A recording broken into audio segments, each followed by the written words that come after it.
যুবকেরা বাড়িতে যেয়ে আব্বা আম্মারে বলতে পারবা, আব্বা আম্মা আর যাই হোক সোয়াবের জন্য হইলেও আমাদের বিয়ে দেন। ঠিক না বে ঠিক? আর আব্বা আম্মাদেরও মাথায় রাখতে হবে, যুবকেরা যদি বড় হয় বুঝা যায় এই সন্তান এখন ভুল পথে হাঁটা শিখেছে, সুতরাং ভুল পথে হাঁটতে না দিয়ে বিয়ে দেওয়া দরকার আছে না নাই?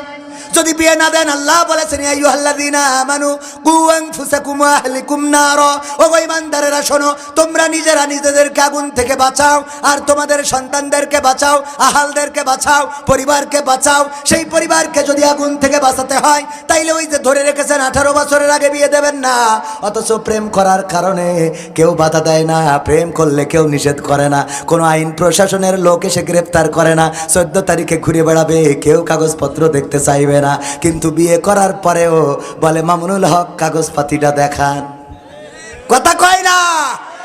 বিয়ে করার পরে কাগজপাতি, অথচ বিয়ে হইলে এমন দুই পরিবারের দুইজন সাক্ষী থাকবে, মুখে বলবে যে আমি ওরে বিয়ে করলাম, দুইজন সাক্ষী ওরা থাকলো, মেয়ে যদি কোনো প্রতিবাদ না করে চুপ করে থাকে তাও বিয়ে হয়ে যাবে। তবে লিগাল সাক্ষ্য ওই যে সাক্ষী থাকতে বাবা জানে এমন না হয় যে দুইখান থেকে 2 ফেরেশতা, আমার 2 ফেরেশতা, তোর 2 ফেরেশতা সাক্ষী। হ্যাঁ, পাকামো আছে না নাই? ভাইরা আমার, সূরা তাহার 55 নম্বর আয়াত তেলাওয়াত করেছি। এই আয়াত, এই সূরাটা নাজিল হয়েছে মাক্কি জীবনে। মাক্কি এবং মাদানী সূরার পার্থক্য কি একজন বলেন তো? যেগুলো মক্কায় মাদানী আর যে মক্কায় মাক্কি আর যেগুলো মদিনায়, একজন ভাই এখানে বলেছেন কি বলেন? হিজরতের আগে পরে, এইটা হলো সঠিক। আমরা এগুলো একটু শেখা দরকার। আমি মাঝে মাঝে প্রশ্ন করে পুরস্কার দিই, এগুলো আপনাদের শিখাই যাচ্ছি, কারণ কোন দিন পাইক গেছে এসে ধরবো, 0 পয়েন্টে এসে দাঁড়াবো, জিজ্ঞাসা করব, বলেন উজুর ফরজ কয়টা, নামাজের আরকান আহকাম কয়টা, ভিতরে কয়টা, বাইরে কয়টা, তায়াম্মুমের ফরজ কয়টা। হ্যাঁ, এভাবে ভালো কাজ করা যায়, এগুলো আপনাদেরকেও ধরবো। তো এই যে ভাই যেটা বলেছেন মাক্কি এবং মাদানী সূরার সঠিক উত্তর হলো হিজরতের আগে এবং হিজরতের পরে নাজিল হওয়া। কোন দেশে হয়েছে ওটা মূল বিষয় না, বিষয় হলো হিজরতের আগে আর হিজরতের পরে। হিজরতের আগে নাজিল হয়েছে সূরা তাহা। এই সূরাটা শুনেই হযরত ওমর রাদিয়াল্লাহু তাআলা আনহু ইসলাম কবুল করেছিলেন। যখন ওমর বোনকে মারতে গিয়েছিল, বোন ভগ্নিপতিকে মেরেছিল, সেই সময় যে সূরাটা পড়ছিল সেই সূরাটা ছিল সূরা তাহা। অত দূর না যে 55 নম্বর আয়াতের অর্থ হলো মিনহা খলাকনাকুম ওয়া ফিহা নুঈদুকুম ওয়া মিনহা নুখরিজুকুম তারাতান উখরা। আল্লাহ বললেন, ওগো বান্দা শুনে নাও, এই মাটি থেকে তোমাকে সৃষ্টি করা হয়েছে, আবার একদিন এই মাটিতে তোমাকে ঢুকানো হবে, আবার একদিন এই মাটি থেকে তোমাকে উঠানো হবে। কথাটা কার? আমরা এই আয়াতটা পড়ি কখন? মাটি দেওয়ার সময়। আচ্ছা, আমরা কোনো মানুষকে যদি সাবধান করতে চাই, বিয়ে যে করেনি তারে সাবধান না করে বিয়ে যে করেছে তারে বললে, বিয়ে করলে কিন্তু অনেক জ্বালা। বউ বলবে শাড়ি কিনে দাও, সায়া কিনে দাও, ব্লাউজ কিনে দাও, লিপস্টিক কিনে দাও, মন্টু মিয়ার বাগান বাড়ি নিয়ে যাও, আমার মার দেখে রাখো, আমার আব্বার এই কিনে দাও, আমার বোনের জন্য এই দাও। এমনিভাবে নানান বায়না আছে না নাই? যে বিয়ে করেছে তারা যদি বলেন, ও বলবে ওরে আমি তো বিয়ে করেছি, ও তো আমি জানি। ঠিক না বে ঠিক? ঠিক না বে ঠিক? কিন্তু যে বিয়ে করিনি তার যদি এই কথাগুলো বলেন যে বিয়ে করবি, এত চরম ঝামেলা, বউ আসার পরে ঝামেলা শুরু করবে, একটার পরে একটা কান ঝালাফালা করে দেবে, মার সাথে থাকতে দেবে না, গ্রামে বাস করতে দেবে না, শহরে যাওয়া লাগবে, এমনিভাবে ওরে যদি সাবধান করেন তাইলে ওর সাবধান হওয়ার সুযোগ আছে না নাই? ও অন্তত বিয়ে করলেও বলবে, শোনো আমি তো থাকি গ্রামে, এই গ্রামে তোমার বাস করতে হবে, রাস্তা পাকা নেই, সলিং রাস্তা, তুমি কি রাজি আছো? ও বলবে হ্যাঁ রাজি। এরকম না? তাহলে সাবধান, যে বিয়ের ব্যাপারে যা সাবধান করবেন, বিয়ে হয়ে যাওয়ার পরে না বিয়ে হয়ে যাওয়ার আগে? কথা কয় না? তো আপনি সাবধান করতেছেন মানুষ মরে যাওয়ার পরে যে তোমাকে এই মাটি থেকে সৃষ্টি করা হয়েছে, আবার মাটিতে ঢুকানো হবে, আবার মাটিতে উঠানো হবে। ও কয় আমি তো মরি সারা, তোরা সাবধান। কথা কয় না? ও বলে আমার তো খেলা ফাইনাল, আমার এই কথা বলে তো লাভ নাই। এই কথা আমরা কবরে কেন যে লাগালাম আমি আজ পর্যন্ত এখনো খুঁজে পাইনি।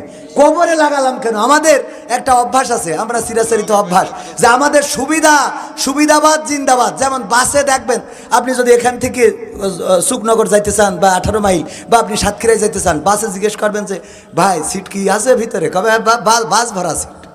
আসেন, বাস ভরা সিট। ভিতরে ঢুকলেন, ঢুকি দেখলেন যে বাস ভরা সিট আছে কিন্তু খালি নেই, আছে কিন্তু খালি নেই। হঠাৎ মিজাজ খারাপ হয়ে গেল, যে হেল্পার আমারে বললো বাস ভরা সিট খালি, ওঠ বেঠিক বলিনি। রাগ হয়ে গেছে, হেল্পারের কলার ধরবেন, হঠাৎ দেখবেন যে লিখা রয়েছে নিশ্চয় আল্লাহ ধৈর্যশীলদের পছন্দ করে, আল কোরআন। যাক মাইনে নিলাম। যেই ট্রাকটা দেখবেন যে সবচেয়ে বেশি গাছ লোড দিয়েছে, ওই ট্রাকের পিছনে লিখা গাছ লাগান, পরিবেশ বাঁচান। অথচ পৃথিবীর গাছগুলো কেটে ওই ট্রাকে বেরিয়েছে। নিচে পিছনে লিখে রেখেছে কি, যেই বাসে লিখে রেখেছে যে নামাজ কায়েম করুন, ওই বাস ড্রাইভারে বলা হচ্ছে ভাই মাগরিবের রক্ত চলে যাচ্ছে, দাঁড়ান, কয় ওই স্ট্যান্ডে পড়বেন।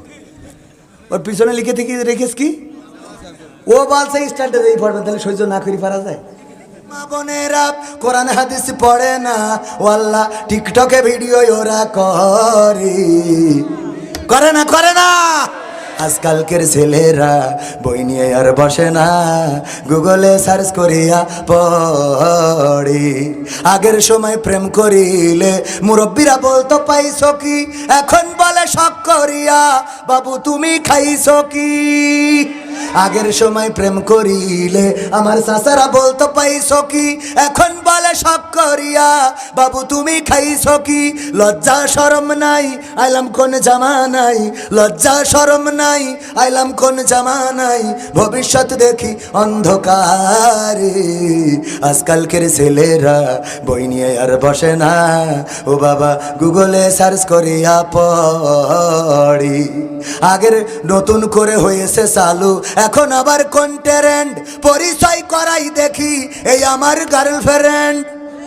আছে না নাই? নতুন করে হয়েছে চালু, এখন আবার কোন ট্রেন্ড, পরিচয় করাই দেখি এই আমার বয়ফ্রেন্ড। নারীরা আছে না নাই? লাইলাতুল ফেব্রুয়ারি সামনে আসছে, মনে আছে তো? কত তারিখ? 2014। হ্যাঁ, কত? ফেব্রুয়ারির 14। ফেব্রুয়ারির 14 তারিখ লাইলাতুল ভ্যালেন্টাইন্স ডে। আল্লামা সাইদির ভাষায় এটা হলো একটা বেহায়া দিবস। কি দিবস? বেহায়া দিবস। এই বেহায়া দিবসে ডার্লিং বলেছে আমারে গিফট দিবা, আমারে উপহার দিবা। আর উপহার কেনার জন্য যুবকদের টাকা নাই, পয়সা নাই, কাজ নাই, কর্ম নাই, কি করবে? যে আমার চাচার ধাড়ি ছাগল চুরি করিস, দেখেছেন না পত্রিকায়? দাড়ি চুরি করেছে গার্লফ্রেন্ডের গিফট দেওয়ার জন্যে। ওগো আমার যুবকেরা, তরুণেরা, যেই নায়িকার জন্য, যেই নারীর জন্য, যেই মেয়ের জন্য তুমি ছাগল চুরি করলে, ওই মেয়েই তোমার একদিন লাথিতে ফেলাই থুয়ে আর এক চাকরিজীবীর সাথে চলে যাবে। কারণ ছাগল চুরি করে তুমি গিফট দাও, আর ওরে যে নেবে সে তো ছাগল চুরি করবে না, সে কলমের খুঁচা মেরে ওর নেকলেস সেট বানাই নিয়ে চলে আসবে। এই জন্য সরকারি চাকরি যারা করে তাদের দাম বেশি না কম? তাদের দাম বেশি। আর সরকারি চাকরিজীবী একটা পাইলেই হয় অমনি তার সাথে দিয়ে দেয়। ওগো আমার ভাইয়েরা, এই জন্য যুবকদেরকে বলি ওই ছাগল চুরি করে গুনাহ কামাইও না। 14 ফেব্রুয়ারি গিয়ার মেরে না, কারণ এই গিয়ার মারা দুনিয়া এবং আখেরাত শেষ করে ফেলবে।